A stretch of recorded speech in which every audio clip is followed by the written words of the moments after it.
À Québec, on revient sur cette entente concernant le financement du tramway. On vous en parlait un peu plus tôt. Montréal accepte de laisser une partie de son financement au projet. José Lagonière, comment réagit la Ville de Québec?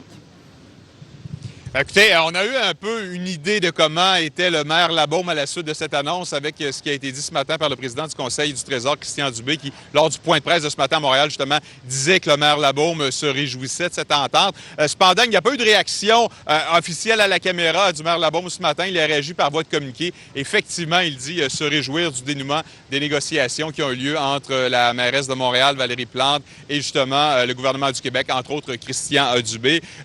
Donc, le maire de Québec qui salue le travail qui a été effectué par les deux parties. Cependant, du côté de l'opposition à l'Hôtel de Ville, du côté de Québec 21, on ne voit pas du tout les choses du même œil. Le chef de l'opposition, Jean-François Gosselin, soutient ne pas comprendre qu'on fasse comme ça un chèque en blanc à la Ville de Québec sans qu'il y ait, selon lui, un véritable consensus dans la population autour du projet de tramway. Régis Labaume est incapable de nous faire la démonstration aussi que c'est le meilleur projet pour la Ville de Québec. Et là, ce matin, on voit aux nouvelles que la mairesse de Montréal, elle, annonce que le financement est bouclé, que le projet de tramway à Québec peut aller de l'avant. C'est ça que les citoyens de la Ville de Québec voient ce matin avec l'annonce qu'on a vue ce matin.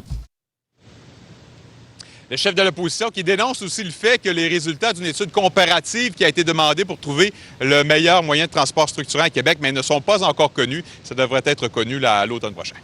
Merci, José.